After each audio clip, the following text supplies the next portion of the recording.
Hello guys, welcome back to our channel, and I'm here again, Relationship Academy, and my name is Choma.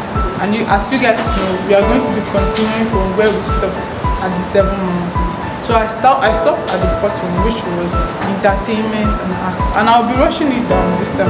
I'll just be rushing it down. Then the next is politics and business.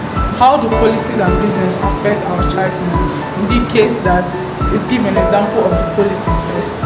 The policies when the president or the governor or anyone gives an order that is related or is going to cause a harm or something to our child. That is how it affects it. Let's give an example of maybe the government or the president says something like children should not go to school again, or children's school fees has been increased from this so amount to this so amount. You get that kind of thing, that kind of scenario can actually cause a damage to the child. Either the child stops going to school or the child reduces the act of going to school. That's just the thing. The next one is tech.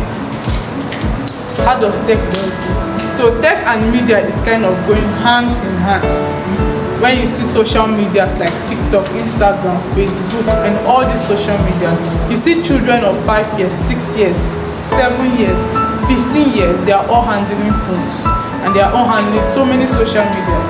And then sometimes, not led by the parents sometimes, but they find their way to marvel into some socials that they see things that they are not able to see at that point in their life, and they become too diverse. Or sometimes relationships of friends that they keep in school can make them attractive. This kind of thing we mainly see it when it comes to secondary schools. That's where you see when your child graduates from secondary school, start seeing different kinds of behaviors from the children. Because why? It's either they got those information from the media, they got it from somewhere. It did not just fly from the air. They got that information from a relationship they had with someone, from a connection they had with someone. That's where they got that relationship from. So now I'll be talking about first, what is this mind? What is this mind just all about? So I'll first be defining what the mind is. The mind is not about, we see the effect of everything. The mind is the cause. The mind is that place that we try to grind everything. The mind is an engine room. The mind is the gateway, the bridge between the spiritual and the physical. Let's give an example. This side is the spiritual world and this side is the physical world, and then me in the middle, I'm the mind. So for something to cross from here to here, it has to pass through me. Get? So now, if they say yes, I'm the mind, and this is the spiritual and this is the physical, and then the mind, something, a thought, an information, something has to pass through this place to this place. So what happens to the mind of a child? For an information to pass through the spiritual to the physical, it needs the mind of a child.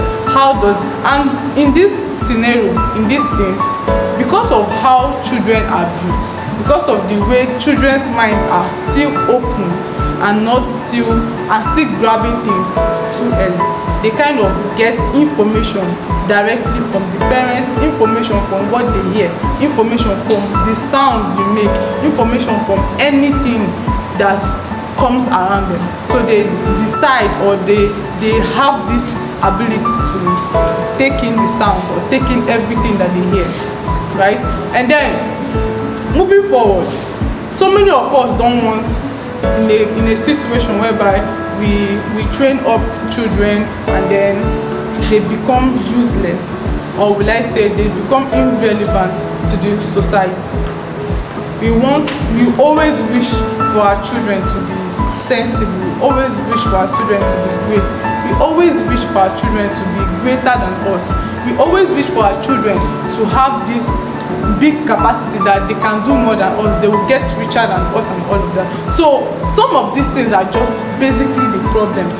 It's not just about them, it's about you yourself now. What are you imparting into the child's life? Knowingly or unknowingly, you are just imparting something.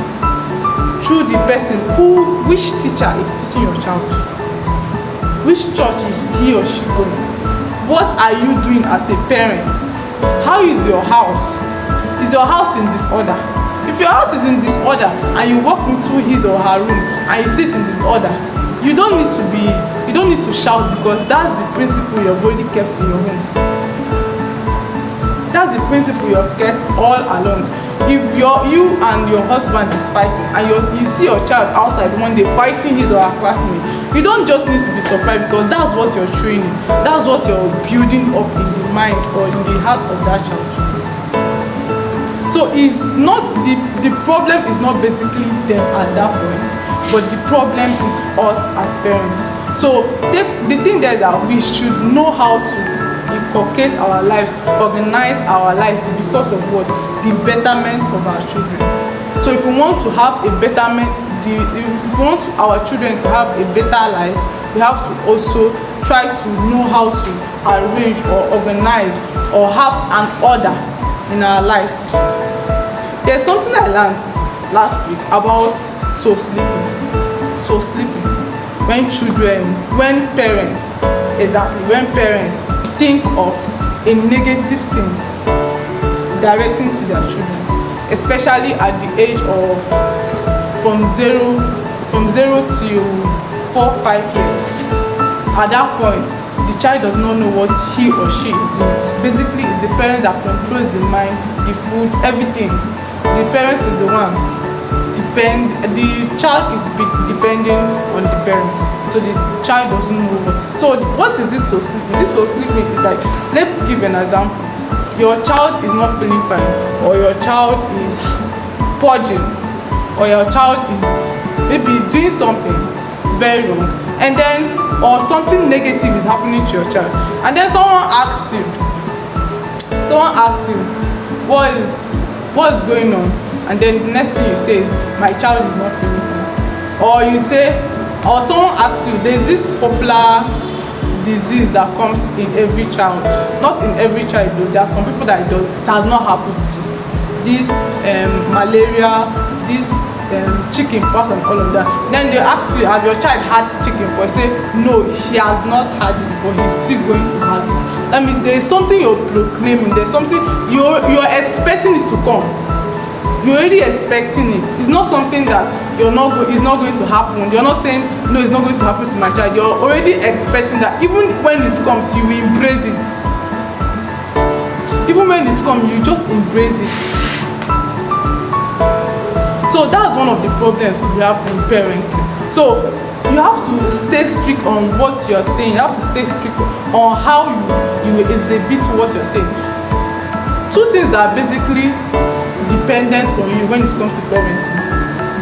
The mind of your child and the emotions of your child are in your hands. So it determines on how you want to run it. It determines on where you want to take it to, how you want to build it up. Do you want to build it up so that your child will have this emotional anger, or you want to build it up in a way where your child's mind is so chaotic and all of that. So lastly, before I go, I'll be giving you 4 parts of things you need to teach your child, or your child have to have as a person growing up.